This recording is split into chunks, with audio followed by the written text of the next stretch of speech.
నా పేరు పూర్ణచంద్రరావు. మాది ఆంధ్రప్రదేశ్ కృష్ణా జిల్లా ఘంటసాల మండలం ఘంటసాలపాలెం గ్రామం. మా నాన్నగారి పేరు శ్రీరాములు. వారు మా అమ్మగారి పేరు చంద్రమ్మ. వారు హిందువులు, విగ్రహారాధికులు.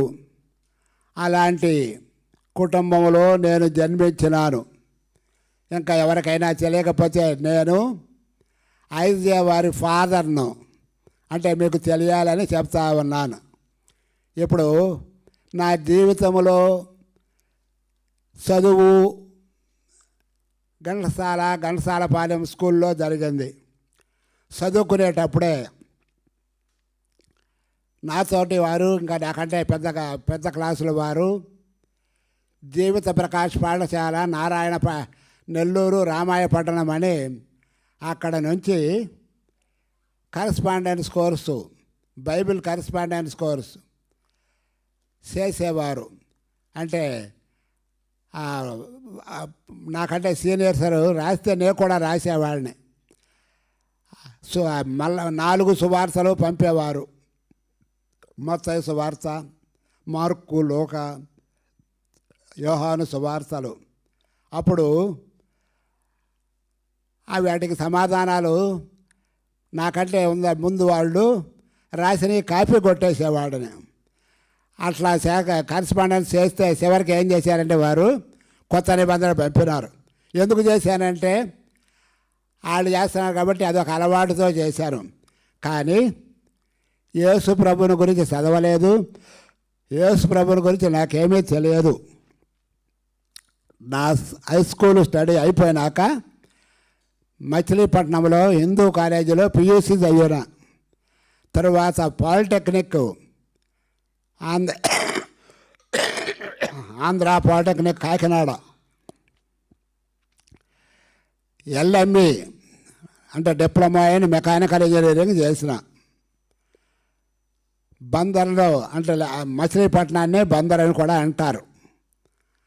బందర్లో లేక మచిలీపట్నంలో ఆంధ్ర సైంటిఫిక్ కంపెనీ అని సైంటిఫిక్ ఇన్స్ట్రుమెంట్స్ తయారు చేసే కంపెనీ ఉంది. అక్కడ మైక్రోస్కోప్లు, బ్యాలెన్సులు, సర్జికల్ మైక్రోస్కోప్లు చేస్తారు.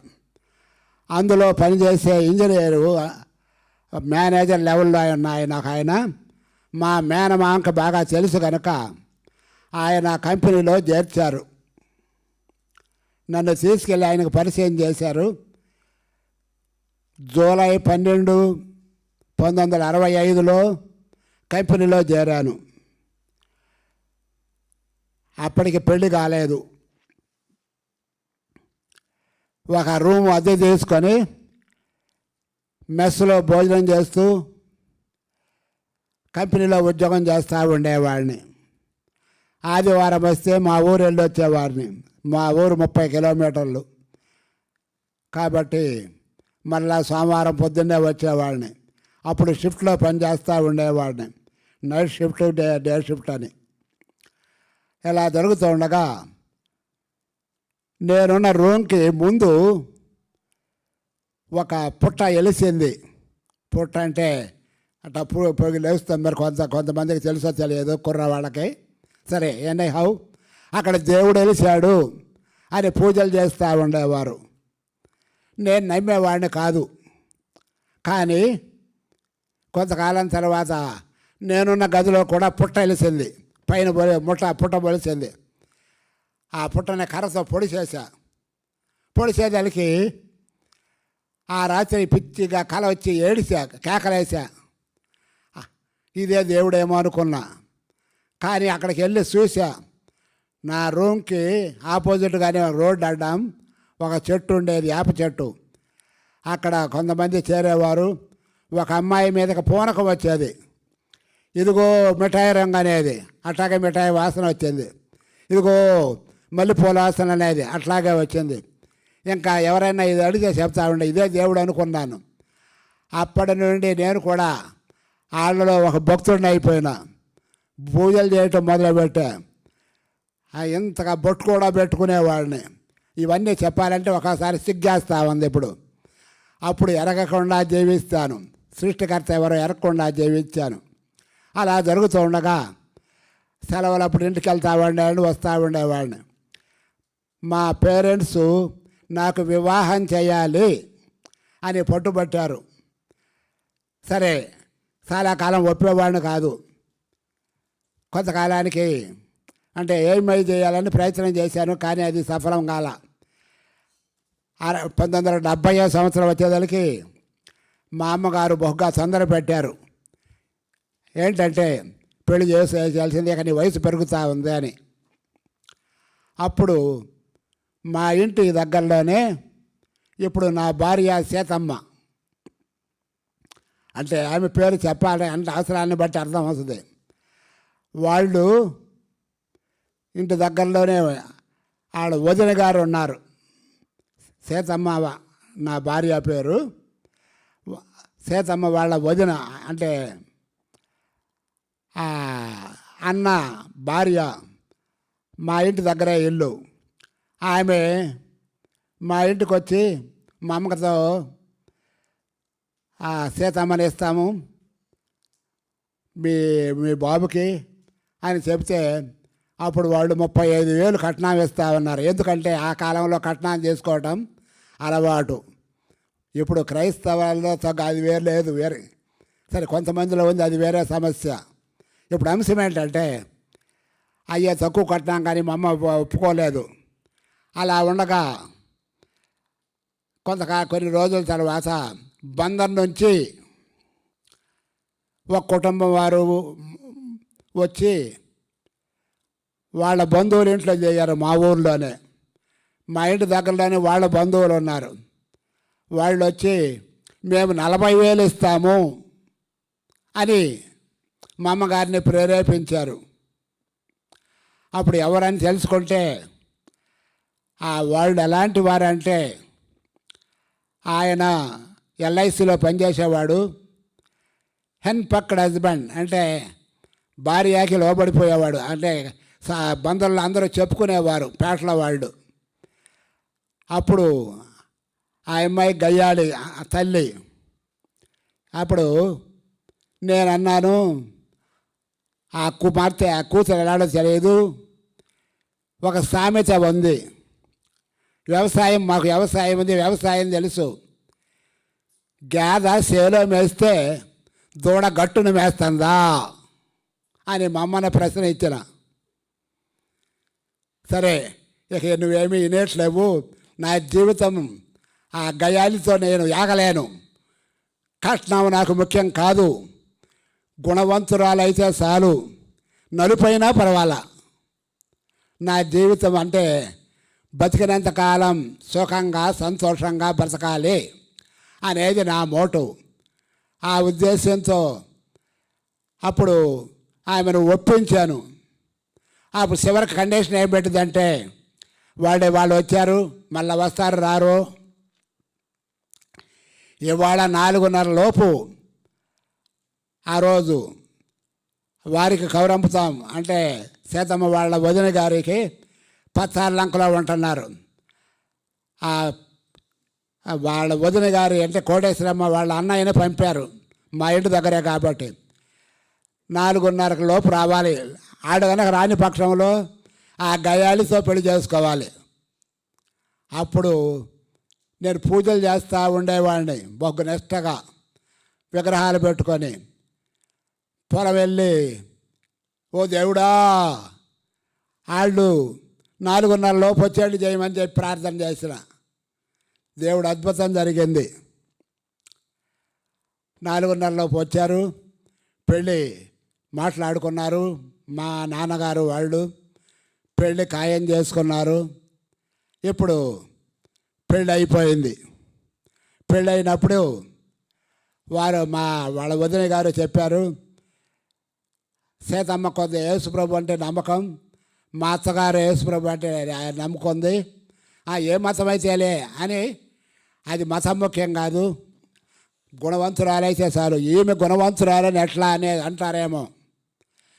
వీళ్ళ అన్నగారు శ్రీనివాసరావు అని నాకంటే సీనియర్, హై స్కూల్లో చదివేటప్పుడు. అతను చాలా కాముగా ఉండేవాడు. అప్పుడు ఆయన నల్లగా ఉండేవాడు. ఆ నలుపు ధనాన్ని నేను చూడాల. ఆ అమ్మాయి ఎలా ఉంటుందో నాకు తెలియదు. సీతమ్మ పెళ్లి చేసుకోవడానికి ఇష్టపడి, పెళ్లి చూపులు కూడా లేవు. పెళ్ళి పీటల మీదే సీతమ్మను చూసిన. సరే, పెళ్ళి అయిపోయింది. కాపురానికి ఇప్పుడు మా కంపెనీలో పనిచేస్తూ ఇల్లు కట్టుకున్నాడు ఒక ఇంజనీర్ గారు. ఆయన 3 గదుల పోర్షన్లో అద్దెకుంటూ ఆయన ఇల్లు కట్టుకొని ఆ ఇంట్లోకి గృహప్రవేశమై మారిపోయారు. ఆ సందర్భంగా ఆ విషయం నాకు తెలిసి, నాతో పాటు పనిచేసే ఆయన కాబట్టి ఆయన దగ్గరికి వెళ్ళి అడిగిన, వెంకటేశ్వరరావు గారు, మీరు అద్దెకున్న ఇల్లును నాకు ఇచ్చేయండి, ఆ ఇంట్లో నేను జాయిన్ అవుతా అని చెప్పినప్పుడు ఆ ఇల్లు చూపించి దాని తాళాలు నాకు ఇచ్చేశాడు. 3 గదులు, 25 రూపాయలు అద్దె. అప్పుడు అంటే మీకు కొత్తగా ఉంటుంది. అప్పుడు కిలో వేరుశనగ నూనె 3 రూపాయలు. కాబట్టి అప్పుడు చక్కగా జరిగిపోయింది. పెళ్ళి అయింది, బాగా ఉంది. పెళ్ళి అయిన తర్వాత తిరుపతి కూడా తీసుకెళ్ళాను. నేను అంత భక్తిపరుడను, హిందూ భక్తి, తెలియని భక్తి అని ఇప్పుడు అంటాను, అప్పుడు అనేను కాదు. ఇప్పుడు ఆ ఇల్లు ప్రభువరం గారిది, నాకు తెలియదు. అది క్రిస్టియన్ హౌస్. ఆ ఇంటి గడప మీద సెలవులు ఉన్నాయి, సెలవులేసి ఉన్నాయి. అక్కడ జాయిన్ అయినాం. జాయిన్ అయిన తర్వాత ఈ సీతమ్మ మా ఇంటి పక్కనే జాకబ్ రాజు గారని ఈ ప్రభువరం గారి అన్నగారు ఉండేవారు. వారు సిఎస్ఐకి వెళ్తూ ఉండేవారు. మా ఇంటి దగ్గరలోనే సిఎస్ఐ చర్చి ఉండేది. వెళతానంటే నువ్వు వెళ్ళటానికి వీలు లేదు. నా దగ్గర పనిచేసే వర్కర్సు ఫలానా పూర్ణచంద్రరావు గారి భార్య చర్చికి వెళ్తుందని చెప్తే నేను తట్టుకోలేను, నువ్వు వెళ్ళటానికి వీలు లేదు అని చెప్పినాను. తర్వాత మళ్ళా కొన్నిసార్లు అడిగింది. అప్పుడు ఆ ఇంటి మీద సెలవులు ఉన్నాయి. ఇప్పుడు ఆ మాట చెప్పాలంటే బాధగా ఉంది, కానీ చెప్తా. నిన్ను పెళ్లి చేసుకోవటం, ఆ తర్వాత ఈ అమ్మాయి సెలవులు ఉన్న ఇంట్లోకి రావటం, రామేశ్వరం పోయినా శనీశ్వరం పోలేదన్నా. ఎంత మూర్ఖుడునో సరే అప్పుడు తెలియాల. అంటే యేసు ప్రభు శనీశ్వరం. తర్వాత అర్థమైంది ఏంటంటే నిషేధించిన రాయి మూలకు తలరాయి అని. అది అప్పుడు తెలియదు. కాబట్టి ఇలా ఉండగా మళ్ళొకసారి వాళ్ళు ప్రత్యేక కోడికలు అంటే వాళ్ళ చర్చిలో ఎడదాం మీరు కూడా రండి అంటే నేను అన్నాను, నేను చర్చికి రావటం అసాధ్యం, యేసు ప్రభుని నమ్ముకోవటం అసాధ్యం. That is impossible my dear Sita. అది జరగని పని. నేను యేసు ప్రభుని నమ్ముకోవటం అనేది అసాధ్యం అని నిఖరంగా చెప్పేశాను. అలాంటి సమయాల్లో ఒక సహోదరుడు మా ఇంటి ఎదురుగుండా వాళ్ళ ఇంటికి వస్తూ ఉండేవాడు. ఈమె బొట్టు పెట్టుకునేది కాదు. నేను బొట్టు కోసం ప్రత్యేక పెట్టాడు. నేను అనుకునేవాడను, ఏనాటికైనా ఈమె ఇష్టపూర్వకంగా బొట్టు పెట్టుకోవాలి అనుకునేవాడిని. ఆమె మారు మనసు పొందాలని ఇంకా మన వరుసలో.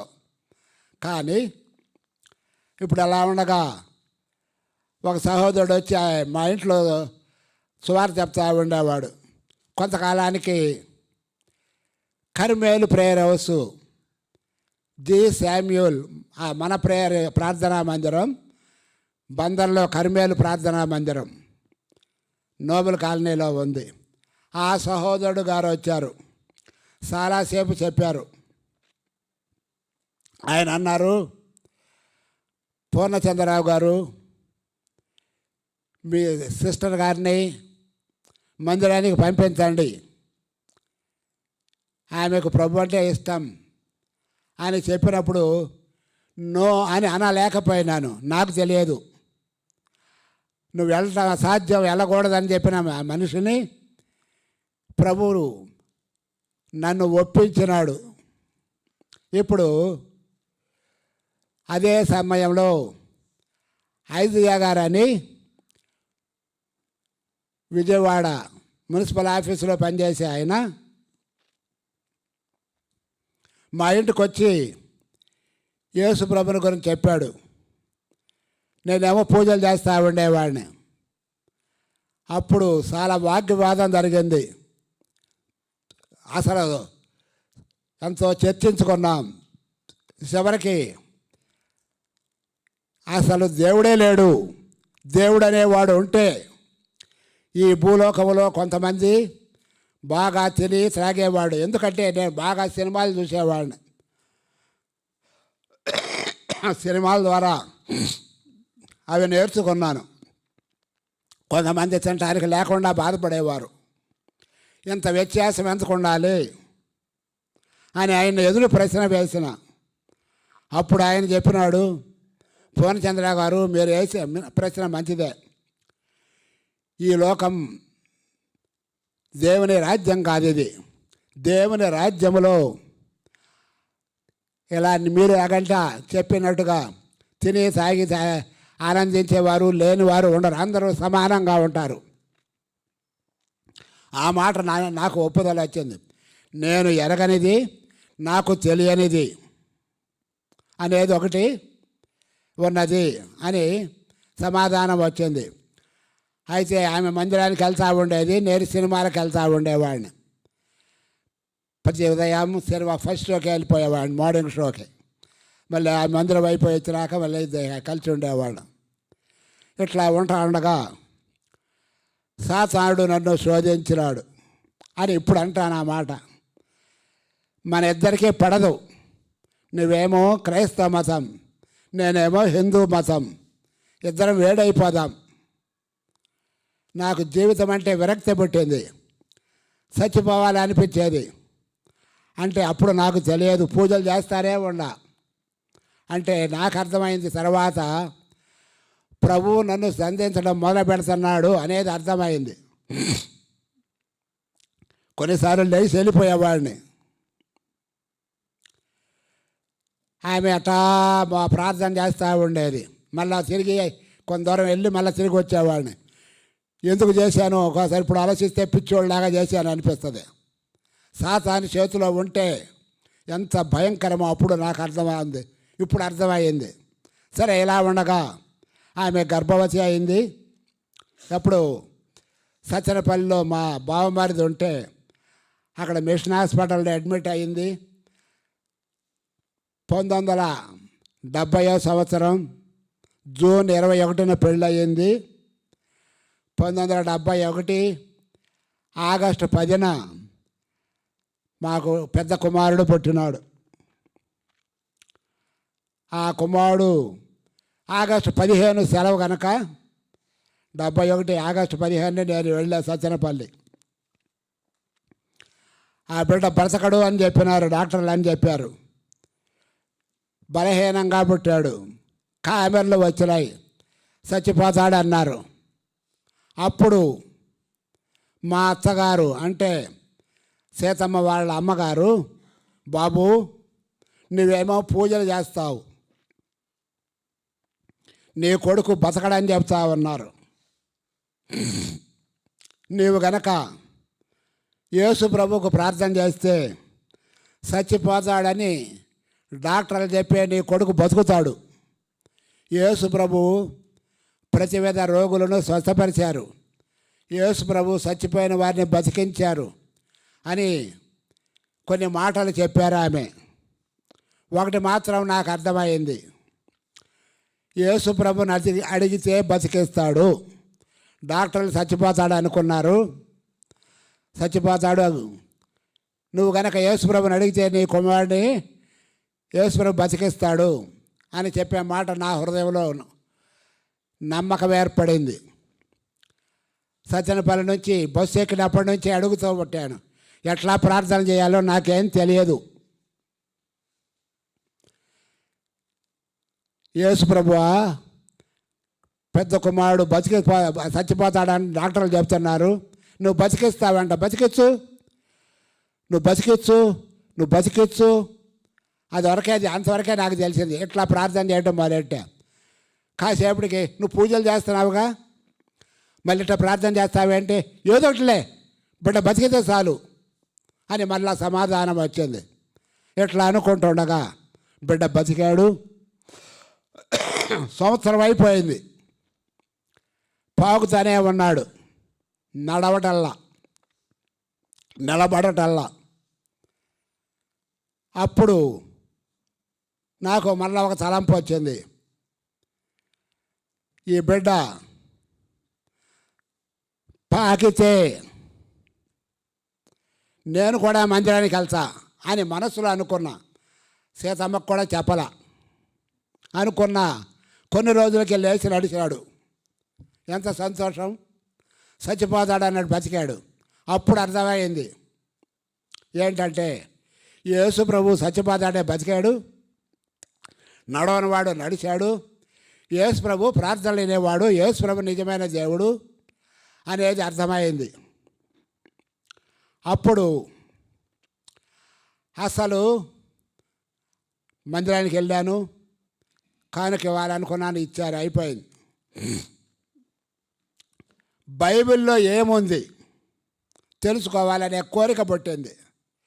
అప్పుడు ఆ కోరిక ప్రకారం బైబిల్ చదువుతా ఉంటే, ఇప్పుడు చదువుకున్న భాగం అపోస్తల కార్యాలు 2వ అధ్యాయం 37, 38లో మీరు మారు మనసు పొంది పాప క్షమాపణ నిమిత్తము బాప్తిజము పొందితే పరిశుద్ధాత్మను వరం పొందుతారు. కాబట్టి ఆ మాటలు నాకేం అర్థం కాల. ఒకటి మాత్రం అర్థమైంది, పరిశుద్ధాత్మను వరం పొందితే పరలోకం పోతారు, పరిశుద్ధాత్మ వరం పొందకపోతే పరలోకం పోరు అనేది అర్థమైంది. అప్పుడు యేసు ప్రభుని అడగడం మొదలెట్టా. యేసు ప్రభువా, మారు మనసు అంటే ఏంటో నాకు తెలియదు, పాప క్షమాపణ అంటే ఏంటో నాకు తెలియదు, బాప్తిజం అంటే ఏంటో నాకు తెలియదు, పరిశుద్ధాత్మ అంటే ఏంటో నాకు తెలియదు. చచ్చిపోయే లోపు ఎట్లాంటి అనుభవం అని అడిగిన. అలా అడగమని ఎవ్వరూ చెప్పల. ఆ సమయానికి అట్లా అడగమని ప్రభు ప్రేరేపించినాడు. అప్పుడప్పుడు మందిరానికి వెళ్తా ఉండేవాడిని. మా ఇంటి దగ్గరలో ఆనందపేట అని ఉంది, అక్కడ సువార్త చెప్పడం, సాక్ష్యాలు చెప్తా ఉండేవారు. ఒక ఆయన సాక్ష్యం చెప్తూ, నేను భయంకరమైన పాపంలో ఉన్నాను, నా పాపాల గురించి యేసు ప్రభు నాతో మాట్లాడాడు, నా పాపాలు ఒప్పుకున్నాను, నన్ను క్షమించాడు, నేను పరిశుద్ధాత్మ నా హృదయంలోకి వచ్చాడని ఆయన సాక్ష్యం చెప్పాడు. అప్పుడు నేను అనుకున్నాను, నాకు ఏ చెడ్డ అలవాటు లేదు, సుట్ట, బీడి, తాగుడు, దొంగతనం, వ్యభిచారం, ఏ చెడ్డ అలవాటు లేదు, జోదం, నేను చాలా మంచివాడిని, నాకు చాలా మంచి లక్షణాలు ఉన్నాయి. మా ఊళ్ళో కూడా చాలా మంచివాడు అనేవారు మా ఊళ్ళో వాళ్ళు. అది నిజమే అని నమ్మిన. అయితే మానకుండా ఈ ప్రార్థన చేస్తూ ఉన్నాను. ఇలా చేస్తూ ఉండగా ప్రభువు నాతో మాట్లాడాడు వాక్యం ద్వారా. మార్కు సువార్త 7వ అధ్యాయం 21వ వచనం. మార్కు సువార్త 7వ అధ్యాయం 21. లోపల నుండి అనగా మనుషుల హృదయంలో నుండి దురాలోచనలు, జారత్వములు, దొంగతనాలు, నరహత్యలు, వ్యభిచారాలు, లోపాలు, చెడుతనములు, కృత్రిమము, కామ వికారము, మత్సరము, దేవదూషణ, అహంభావము, అవివేకం వచ్చును. ఇక్కడ 13 ఉన్నాయి. నాలో దురాలోచనలు ఉన్నాయి, అహంకారం ఉంది, కామ వికారాలు ఉన్నాయి, చెడ్డ చూపులు ఉన్నాయి, చెడ్డ తలంపులు ఉన్నాయి. యేసు ప్రభువా, ఎన్నాళ్ళు పాపినని నేను ఎరగల, ఇప్పుడు నా పాపాన్ని గురించి నాతో మాట్లాడావు.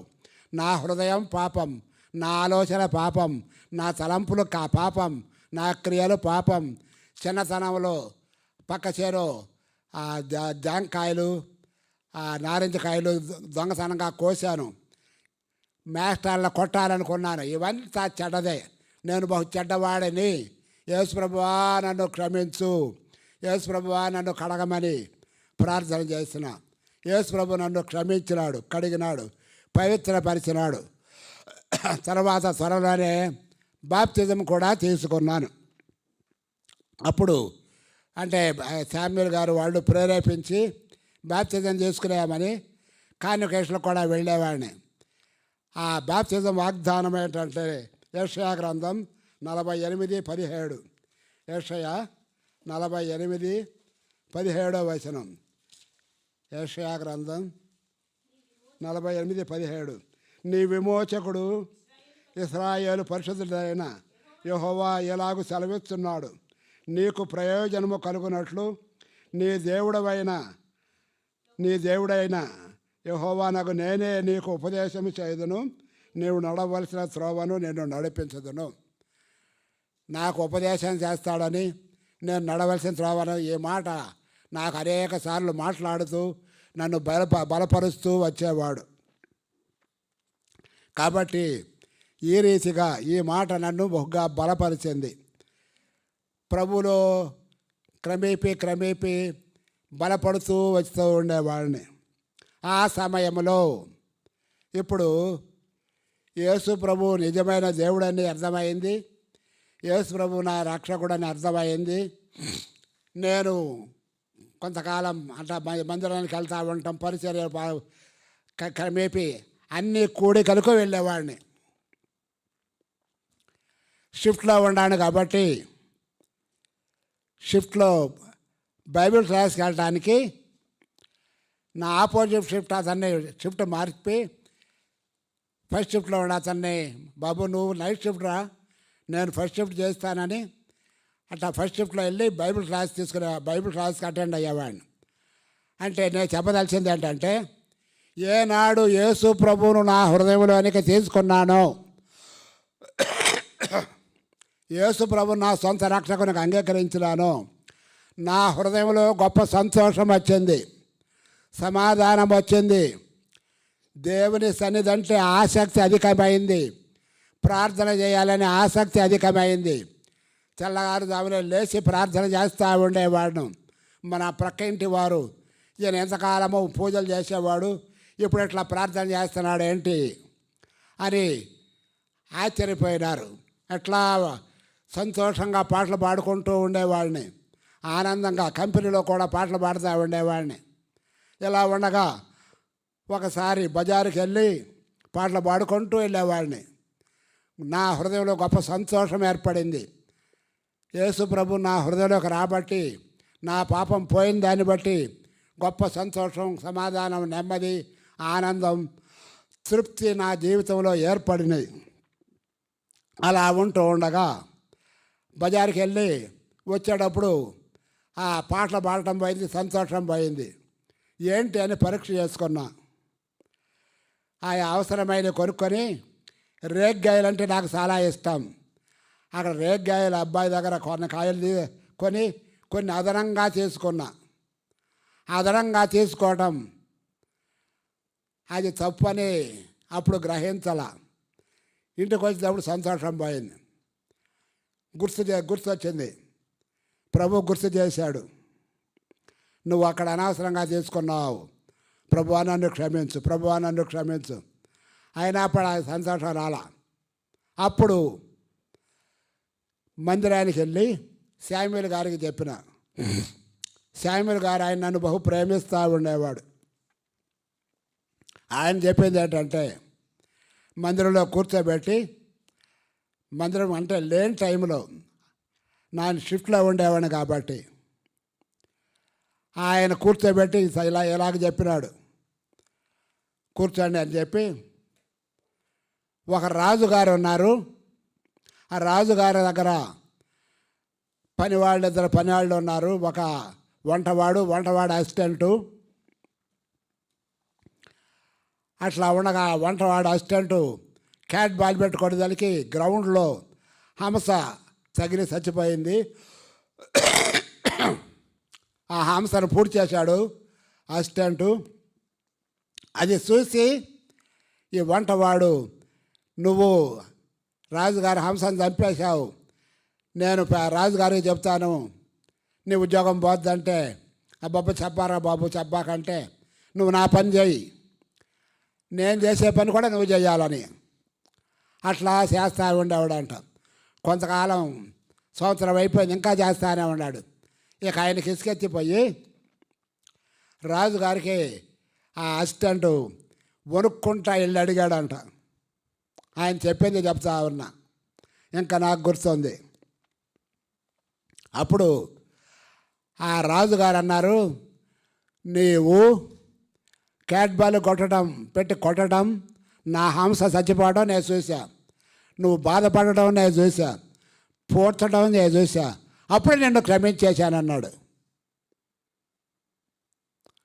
ఇప్పుడు మరలా వచ్చాడు ఇతని దగ్గరికి. ఏమంటే, నా ఉద్యోగం ఏం పోలా, నన్ను క్షమించ. కాబట్టి మీరు పొరపాటుని చేశారు కాబట్టి యేసు ప్రభువు మీరు తీసుకోవడం చూశాడు, మిమ్మల్ని క్షమించాడు, మీరు ఒప్పుకున్నప్పుడు ఇది నమ్మాలి అనే మాట నాకు అర్థమైంది. కాబట్టి నన్ను బహుగా ఆయన ప్రేమిస్తూ ఉండేవాడు. క్రిస్మస్ వీక్ వచ్చేదానికి ఇప్పుడు ఉదయకాలం సాయంకాలం సువార్త ప్రకటిస్తూ ఉండేవారు. నేను కంపెనీలో డ్యూటీ చేసుకుంటూ సువార్త ప్రకటిస్తూ ఉంటాను. ఇప్పుడు ఒకరోజు తెల్లవారుజామున సువార్తకి ఆలస్యంగా వెళ్ళా. అంటే అప్పుడు ఆలస్యంగా వెళ్ళేదానికి ఆయన అన్నాడు, ఆ మీటింగు ఒక్కొక్కరి ఇంట్లో ఒక్కొక్క సాట సువార్త చెప్పేవారు. సువార్త అయిన తర్వాత వాళ్ళు కలిగిన ఏదో నాస్తా, ఇడ్లీయో పూరీనో ఏదో వారికి తోచింది పెట్టేవారు. నేను వెళ్ళేదానికి ఆ రోజు ఆఖరి ప్రార్థన చేస్తూ ఉన్నారు. ఆఖరి ప్రార్థన చేస్తూ ఉండేదానికి అందరితో పాటు నాకు టిఫిన్ పెట్టారు, తిన్నాం. టిఫిన్ చేసేటప్పుడు శామ్యూల్ గారు అన్నారు, ఏం పూర్ణచంద్రరావు గారు తినటానికి వచ్చారా అన్నాడు. ఆలస్యంగా వెళ్ళానని. నేను ఆలస్యంగా వెళ్ళాను కాబట్టి అన్నారు, తప్పేంటి అనుకున్నాను. అక్కడితో సమస్య తీరిపోయింది అనుకున్నా. కానీ కంపెనీలోకి వెళ్ళినాక సాతానుడు పట్టుకున్నాడు. నలుగురిలో అందరి బ్రదర్స్లో నిన్ను పట్టుకొని తినటానికి వచ్చారన్నారు కదా, నువ్వు మందిరానికి అడ్డపోతావు, సాయంత్రం మీటింగ్కి వెళ్ళమాక, రేపు కూడా మీటింగ్కి వెళ్ళమాక అని సాతానుడు బోధించినాడు. సాతానుడు బోధిస్తాడని సంగతి నాకు బాగా తెలుసు. అంతే నువ్వు ఎట్లా రక్షణ పొందావని ప్రశ్నించాడు. అనేక రీతులుగా శోధన చేస్తూ ఉండేవాడు. ఇప్పుడు ఇంటికి వచ్చేదానికి ప్రభువు నాతో మాట్లాడాడు. సామెతలు 12:1 సామెతల గ్రంథం, సామెతలు 12 అధ్యాయము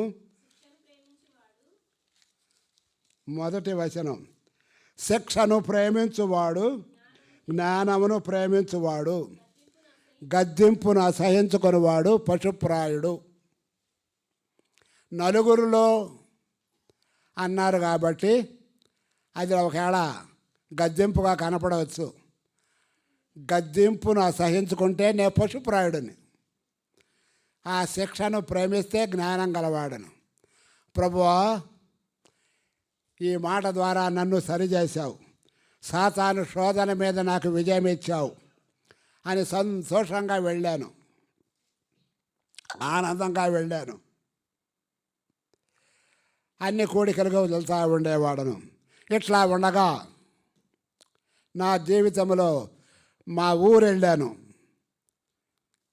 మా ఊరు మొదటిసారి వెళ్ళినప్పుడు నాకు ఒక పెద్ద ఆలోచన వచ్చింది.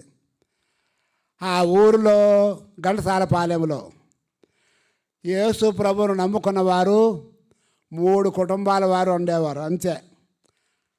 అంటే అక్కడికి మిషనరీ వాళ్ళు వచ్చి సువార్త చెప్తా ఉండేవారు. మిగతా వాళ్ళంతా హిందువులే. అప్పుడు ఈ ఊళ్ళో అందరూ నరకానికి పోతారు, వాళ్ళ ముగ్గురేనా అనే అనుమానం నాకు వచ్చింది. వెంటనే ప్రభు నాకు సమాధానం ఇచ్చాడు. నోవహు కాలంలో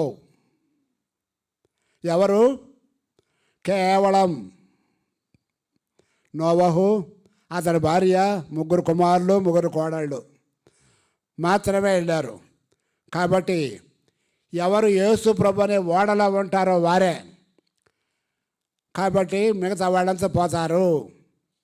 ఈ సందర్భంగా నేను రక్షణ పొందినప్పుడు రోమాపత్రిక 8వ అధ్యాయం 1వ వచనం, ఇప్పుడు క్రీస్తు యేసునందున్న వారికి ఏ శిక్షా విధి లేదు. రోమీయులకు రాసిన పత్రిక 8వ అధ్యాయం 1వ వచనంలో రాయబడింది. ఆ మాట ద్వారా ప్రభు నా రక్షణ స్థిరపరిచినాడు. ఎందుకు చెప్తున్నానంటే ఇదంతా 1972, 73 ఆ ప్రాంతంలో జరిగింది. ఇప్పుడు నా వయసు 80 సంవత్సరాలు. కాబట్టి యేసు ప్రభులో ఉన్నవారు ధన్యులని అప్పుడు అర్థమైంది. ఇంటికి వచ్చాను. మా అమ్మగారు నన్ను బాగా కఠినంగా మాట్లాడారు. నేను యేసు ప్రభువును నమ్ముకున్నానని, బాప్తిజం తీసుకున్నానని సంగసాలు చేశాయి. మా పెద్దమ్మ కుమారుడు అక్రమ సంబంధం పెట్టుకొని పాడైపోయినాడు. వాడు అట్లా చెడిపోయాడు, నువ్వు ఎట్లా చెడిపోయావా అంది. అంటే ఆ అక్రమ సంబంధంతో ఆ అమ్మాయిని తీసుకుపోయినాడు. ఎంత చెడ్డది. సరే, నన్ను దాంతో పోల్చిన నేనేమీ బాధపడాల. ఎలా యేసు ప్రభువును నమ్ముకున్నానో చెప్పిన, సువార్త చెప్పిన, ఆమె కోసం ఎంతగానో ప్రార్థన చేస్తూ ఉండేవాడను. ప్రభు మహిమార్థమై చెప్తా ఉన్నాను. ఆమె కొబ్బరి కొమ్మ లాగుతూ పడిపోయి మా ఇంటి దగ్గర రావటం, ఆమె యేసు ప్రభుకు లోబడటం, ఆమె బాప్తిజం చేసుకోవడం ప్రభు మహిమార్థంగా చెప్తా ఉన్నాను. కాబట్టి ఇప్పుడు అంశం ఏంటంటే, యేసు ప్రభువు నా జీవితాన్ని మార్చడమే కాకుండా నాకు గొప్ప సంతోషం, సమాధానం, నెమ్మది అనుగ్రహించినాడు. సంతోషం ఇచ్చాడు, నెమ్మది ఇచ్చాడు, గొప్ప తృప్తి ఇచ్చినాడు. ఇప్పుడు అంశం ఏంటంటే, నేను యేసు ప్రభువును నమ్ముకున్న తొలిదినాల్లోనే కడప నుంచి ఒక సహోదరుడు వచ్చాడు. ఆయన హిందూ కన్వర్టెడ్. ఆయన పరిచయం చేయడానికి వచ్చాడు. ఆయన చెప్పింది ఏంటంటే, బ్రదర్, మీరు యేసు ప్రభువును నమ్ముకున్నారు, మీకు ఒక పెద్ద కుమారుడు అన్నారు, పెద్ద కుమారుడు ద్వారా రక్షణ బాధ్యాన్ని అన్నారు. ఇప్పుడు ఇక పుట్టబోయే బిడ్డలకి క్రైస్తవ పేర్లు పెట్టండి అని చెప్పినాడు. ఇప్పుడు నా 2వ కుమారుడికి పెద్ద కుమారుడు విక్రమ్ అంటే నేనే పెట్టా. విక్రమ్ సరాభాయ్ అని, స్పేస్ సైన్స్ టెక్నాలజీ. ఆయన మంచి పోస్టులో ఉండి చనిపోయినాడు. అంటే అలాంటి వాళ్ళ పేరు పెట్టడం మంచిది అనుకుని అట్లా పెట్టాను. అయితే ప్రభు నమ్ముకున్న తర్వాత 2వ కుమారుడి పేరు జాషువా, శామ్యూల్ గారు పెట్టారు. 3వ కుమారుడు పుట్టాడు. అప్పుడు ఆ బిడ్డకి కూడా మీరే పేరు పెట్టమంటే శామ్యూల్ గారు అన్నారు, బక్సింగ్ గారు వస్తున్నారు బ్రదర్, బక్సింగ్ గారి చేత పేరు పెట్టిద్దామని. ఐజాకి బక్సింగ్ గారు ఏ పేరు పెట్టాలంటే ఆయన శామ్యూల్ గారికి చెప్పేశాం. ఆయన బక్సింగ్ గారు ఇష్టం, బక్సింగ్ గారు పెట్టినారు. ఆయన ఐజయా అని ఆయన ప్రార్థన చేసినప్పుడల్లా రక్షణ పొందని బాల్యంలోనే రక్షణ గురించి ప్రార్థన చేస్తారు. ఆ 3 బిడ్డల్లో మొదట రక్షణ పొందినాడు ఐజయా. అంటే చెప్పాలనిపించి చెప్తా ఉన్నాను. ఈ రీతిగా నా జీవితం 3 బిడ్డల విషయాల్లో ఎంతో సహాయం జరుగుతూ వచ్చింది. కంపెనీలో కూడా అనేక రీతులుగా నాకు సహాయం జరుగుతూ వచ్చింది. కంపెనీలో కూడా సాక్షార్థంగా ఉండేవాడిని. నా పక్కన నేను కొంతకాలం మెషిన్ షాపులో ఉన్నాను. తర్వాత పీపీసీ అంటారు, ప్రొడక్షన్ ప్లానింగ్ కంట్రోల్. నా పక్కన ఒక ఆయన శివబ్రహ్మయ్య అనే ఒక ఆయన ఉండేవాడు. ఆయనకి నా పక్కనే ఆయన కూడా డిప్లొమా హోల్డరే. ఆయనకి నా పక్కనే అంటే నాకు అసిస్టెంట్గా ఇచ్చారు. ఆయన బీటెక్ చేయడానికి పార్ట్ టైం పాలిటెక్నిక్ చేసి ఉద్యోగం చేసుకుంటూ పార్ట్ టైం చేస్తాం. కాకినాడ వెళ్ళి ప్రాక్టికల్ ఎగ్జామినేషన్ రాయాలి. సరే సెలవు పెట్టి వెళ్తున్నానని చెప్పి నాకు ప్రాక్టికల్స్ వెళ్తున్నాను. ఇంజనీరింగ్ ప్రాక్టికల్స్ 10 ప్రాక్టికల్స్ ఉంటాయి. నాకు ఒకే ప్రాక్టికల్ వచ్చు. అంటే ఆ ప్రాక్టికల్ ప్రొసీజర్ రాయాలి. మొదట అందులో డబ్బాలో వేసిన ఒక స్లిప్ తీసుకోవాలి. ఆ వచ్చిన స్లిప్లో ఏది వస్తే ఆ ప్రొసీజర్ రాయాలి. రాలేదంటే మార్కులు తగ్గిపోతాయి అని చెప్పినప్పుడు నేను చెప్పాను, శివబ్రహ్మయ్య గారు, మీరు డబ్బాలో చేయబెట్టే ముందు, ఓ యేసు ప్రభువా, నాకు ఈ ఒక్క ప్రాక్టికలే వచ్చు, ఈ ఒక్క ప్రాక్టికల్ వచ్చేది చేయి, అదే సీటీ వచ్చేది చేయమని ప్రార్థన చేసుకోమన్నాను. అట్లాగే ప్రార్థన చేసుకున్నాడు. అలాగే వచ్చింది. ఆయన సంతోషానికి అవధులు లేవు. గొప్ప సంతోషంగా వచ్చి, సార్ మీరు చెప్పినట్టు చేశాను అని అలాగా సంతోషంగా ఉన్నాడు. అట్లా ఉన్న కొన్ని రోజులకి థియరీ ఎగ్జామినేషన్కి వెళ్తానికి ఆమె కాకినాడ వెళ్ళి తిరిగి వచ్చాడు. కారణం ఏంటంటే ఆంధ్రాలో రంగాయ ఐ స్టేషన్ అని జరిగింది. ఆ రంగాయ ఐ స్టేషన్కి బస్సులు రైళ్ళు మూసేశారు. ఈయన పరీక్షకి వెళ్ళడానికి అవకాశం దొరకపోయింది. ట్రైన్స్ లేవు, బస్సులు లేవు. ఇక వెళ్ళటానికి వీలు పడదు. వెనక్కి తిరిగి వచ్చేసాడు. నిరాశ చెందాడు. డోంట్ వర్రీ బ్రదర్, యేసు ప్రభు మరలా మీకు సహాయం చేస్తాడు. మొన్న సహాయం చేశాడు కదా, ఇప్పుడు సహాయం చేస్తాడు. తప్పకుండా మళ్ళా ఒక అవకాశం ఇస్తాడు ప్రభు అన్నారు. అట్లాగే కొంతకాలానికి మళ్ళా ఆ రంగాయ స్టేషన్లో ఎవరు రాయలేదో వారికి అవకాశం ఇచ్చారు. అప్పుడు ఆయన కూడా ప్రభువుని మందిరానికి రావటం మొదలెట్టాడు. వాళ్ళు కుటుంబంగా రావటం మొదలెట్టాడు. ఆయనకి ఇద్దరు పిల్లలు కూడా యేసు ప్రభువుని నమ్ముకున్నారు. వారిద్దరికీ క్రిస్టియన్స్ మ్యారేజే చేశారు. నాకు ముగ్గురు కుమారులకి క్రిస్టియన్స్ మ్యారేజే చేశాం. నా జీవితంలో ఎన్నో అద్భుతాలు చేసినాడు. ఉద్యోగంలో ఎన్నో ప్రమోషన్లు ఇచ్చినాడు. అంటే సూపర్వైజర్ నుంచి సూపర్వైజర్గా జాయిన్ అయ్యాను. 10th గ్రేడ్కి వచ్చేసరికి అప్పుడు నాన్ ఎగ్జిక్యూటివ్ నుంచి ఎగ్జిక్యూటివ్ అవటం. ఇప్పుడు సీనియారిటీ ప్రకారం కాదు, అంతవరకు సీనియారిటీ ప్రకారం ఇచ్చేవారు. నాకంటే ముగ్గురు సీనియర్లు ఉన్నారు. అప్పుడు ఆల్ఫాబెటికల్గా పిలిచాడు. అంటే సీనియారిటీ ప్రకారం ఇంటర్వ్యూకి పిలవడం పోయి కొత్త జనరల్ మేనేజర్ వచ్చి ఎస్పి రామచంద్రరావు గారు ఫస్ట్ పేరు నా పేరు పిలిచినాడు. మా ఇంటి పేరు బి, సర్నేమ్ని బట్టి పిలిచినాడు.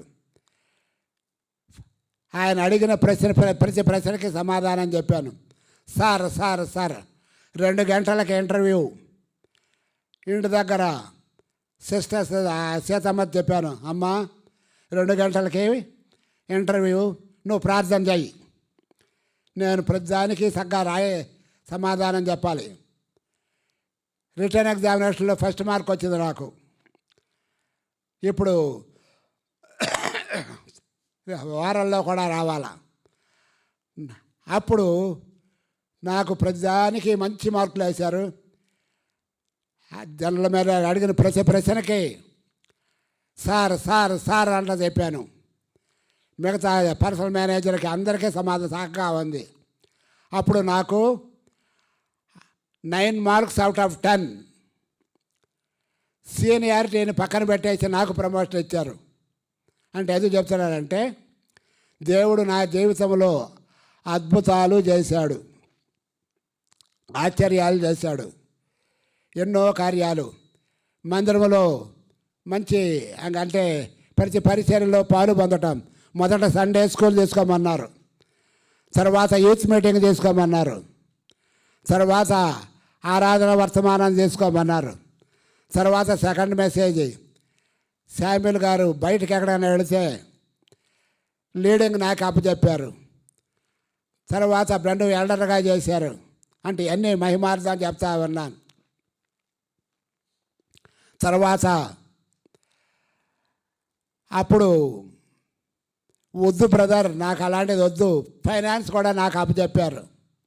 అంటే ఇవన్నీ ఏం చెప్తున్నారంటే, ఒకటి మాత్రం నాకు అర్థమైంది, ఏది చేసినా ప్రభు పనిలో నమ్మకంగా ఉండాలి. శామ్యుల్ గారి ద్వారా నేను నేర్చుకున్నది ఏంటంటే, డబ్బు విషయాల్లో, దేవుని మందిరం డబ్బు విషయాల్లో, దేవుని పరిచర్య విషయాల్లో మీరు నమ్మకంగా ఉండండి, దేవుడు మిమ్మల్ని ఆశీర్వదిస్తాడు. ప్రతి పైసాకి నేను లెక్క రాస్తానని చెప్పేవారు. ప్రభు మహిమార్థమై చెప్తా ఉన్నాను, ఏ పరిచర్య అప్పచెప్పినా ఎప్పుడు నేను నో అని అనలా. సాక్ష్యం చెప్పమన్నారు, సాక్ష్యం చెప్పాను. ఎక్కడ సాక్ష్యం చెప్పంటే అక్కడ చెప్పి, సండే స్కూల్ తీసుకో, సండే స్కూల్, వాక్య కూడా తీసుకోమంటే కాడిక. ప్రభు మహిమార్థంగా చెప్తా ఉన్నాను. రిటైర్ అయిపోయే టైం వచ్చింది.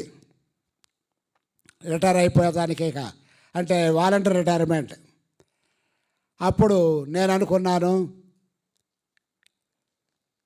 రిటైర్ అయిపోయినాక మా ఊరు వెళ్ళిపోదాం అనుకున్నాను.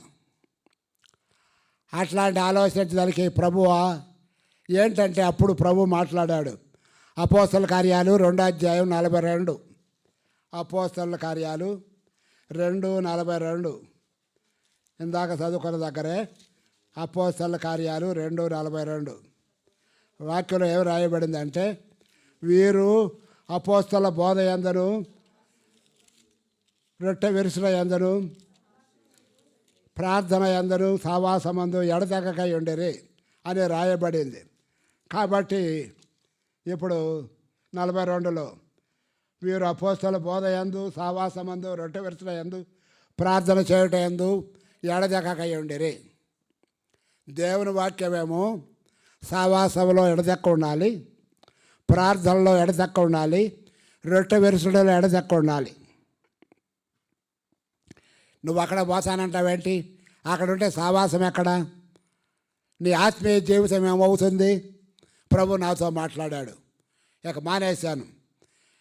ప్రభు ఇక బతికినంతకాలం నీ సంధిలోనే మందిరములో బ్రతుకుతాను. ఇంకా ఈ మధ్య ఒక మాట కన్నా టైం అయిపోతాం అంటే, మా దగ్గరకి జాన్ గారు అని ఒక ఆయన వచ్చేవారు. రేడియో జాన్ అనేవారు అప్పుడు ఆ కాలంలో. ఆయన వేద పుస్తకమా వెళ్ళలేని నీవే అని ఒక పాట పాడుతూ ఉండేవారు. ఆయన వచ్చి నన్ను చూసి, మీరెవరు, ఏంటి క్రమంగా వస్తూ ఉన్నారంటే, నేను హిందూ నుంచి వచ్చానంటే, అప్పుడు అన్నారు ఆయన, బ్రదర్ మీరు హిందూ కుటుంబంలో వచ్చారు, మీ ఇంట్లో సమస్యలు రావచ్చు. ఇది ఎప్పుడు జరిగింది? రక్షణ బంధన తొలి దినాల్లో జరిగింది. అది ఆ సమయానికి గుర్తు రాలేదు, ఇప్పుడు జ్ఞాపకం చేస్తా ఉన్నాను. మందిరంలో సమస్యలు రావచ్చు, సేవకుల ద్వారా సమస్య రావచ్చు. ఏ సమస్యలు వచ్చినా మీరు మాత్రం మందిరాన్ని విడిచిపెట్టద్దు. సేవకుడు నచ్చినా నచ్చకపోయినా, మందిరం నచ్చినా నచ్చకపోయినా మందిరాన్ని విడిచిపెట్టద్దు. మందిరాన్ని అంటిపెట్టుకుని ఉంటే మీరు ప్రభులో స్థిరంగా ఉంటారు. ఆ మాటలు నా హృదయంలో హత్తుకుపోయినాయి. ఆ కాలం నుండి ఆ వృద్ధాప్యం వచ్చిందనుకో, ఇప్పుడు కొంతకాలం అంటే అనారోగ్యాన్ని బట్టి రాలేకపోతా ఉన్నాను.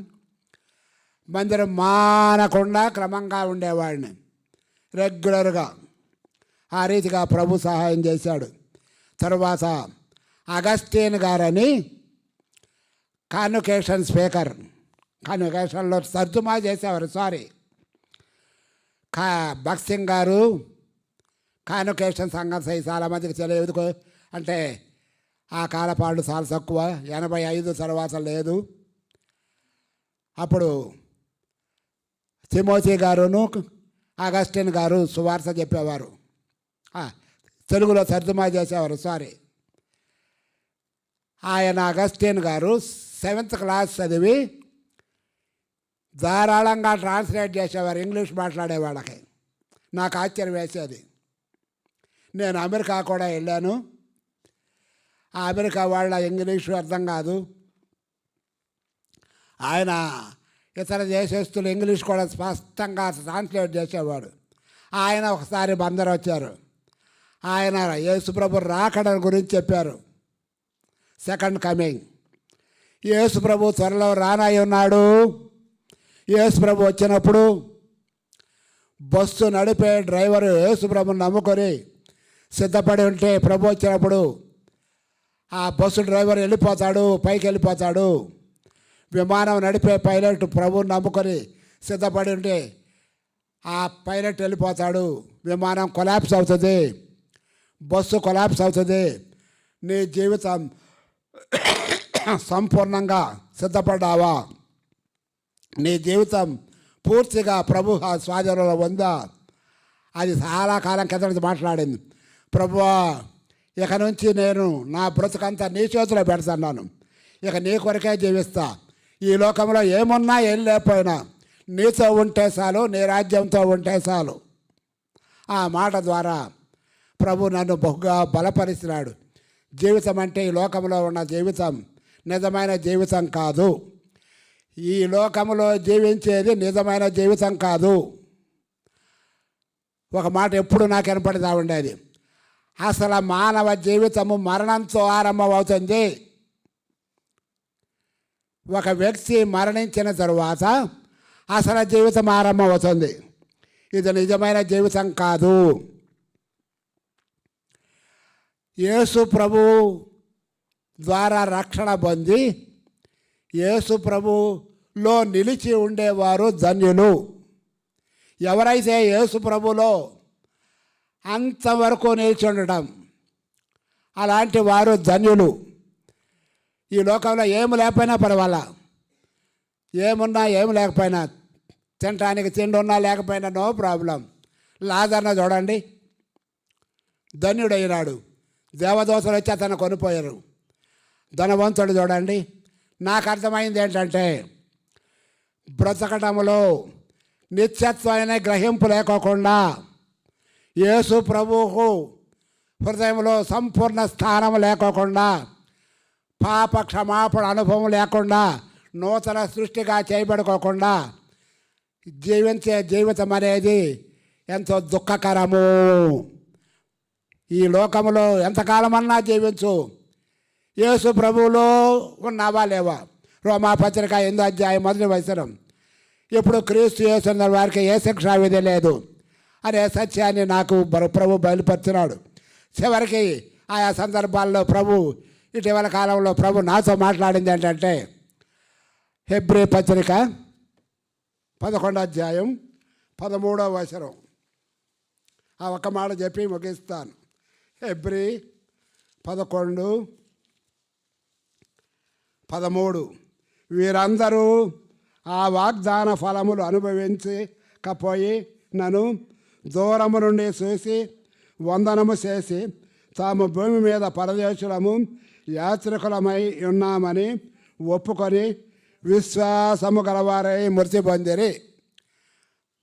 హెబ్రీ 11:13. నోవహు ఇంకా 2 నిమిషాలు. ఇప్పుడు అంశం ఏంటంటే 7 పేర్లు రాయబడ్డాయి. హేబేలు ఆదాము 2వ కుమారుడు. తర్వాత హానోకు వాక్యంలో రాయబడింది విశ్వాస వీరులు. నోవహు, అబ్రహాము, ఏసాకు, యాకోబు, శారమ్మ 7. ఈ 7 కూడా తమ యాత్రా జీవితంలో విశ్వాసము గలవారై మృతి పొందిరి. శామ్యూల్ గారు చెప్పేవారు సమాధిలోకి విశ్వాసాన్ని తీసుకుపోయారని. సమాధిలోకి విశ్వాసం అంటే యేసు ప్రభు నమ్ముకున్నానంటాం వేరు. నిజమైన రీతిగా యేసు ప్రభుని నమ్ముకుంటే ఆ వ్యక్తి నూతన సృష్టి అవ్వాలి. ఎందుకే మాట ఉపయోగిస్తున్నారంటే భగత్ సింగ్ గారి మాట ఆ పుస్తకాల్లో రాసినారు. నిజమైన రక్షణ పొందిన వారు నిజమైన విశ్వాసులు అంటే దాన్ని బట్టి ఉట్టుట్టు విశ్వాసులు కూడా ఉంటారు. మనము నిజమైన విశ్వాసులమా లేక ఆపోజిటా? చాలా ప్రమాదకరం. విశ్వాస జీవితం అనేది చాలా ప్రమాదం. మన బ్రతుకు ఏమవుతుంది, ఏం జరుగుతుందో లేదు. ఒకటి మాత్రం నాకు అర్థమైంది ఏంటంటే విశ్వాసము గలవారై మృతి పొందిరి. జీవించే సమయంలో మరణించే సమయంలో విశ్వాసం గలవారై చచ్చిపోవాలి.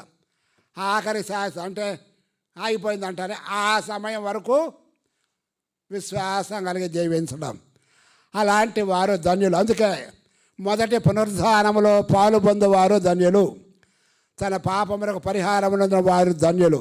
ఎవరైతే తన పాపానికి పరిహారం నంది కడపడి నిమిషం వరకు ప్రభులో ఉండి మృతి పొందుతారో అలాంటి వారు ధన్యులు. ప్రభువా, ఆఖరి నిమిషం వరకు నేను నీలో ఉండాలి. ఈ లోకంలో నాకేది అవసరంలా, నీతో ఉంటే నీ రాజ్యంలో ఉండే. ఇదే నా ప్రార్థన. నాకు 3 కుమారులు, మనవాళ్ళు, మనవరాళ్ళు. వారి కొరకు ప్రార్థించండి, నా కొరకు ప్రార్థించండి. చెప్పబడిన సాక్ష్యాన్ని ప్రభు ఆశీర్వదించురుగాక.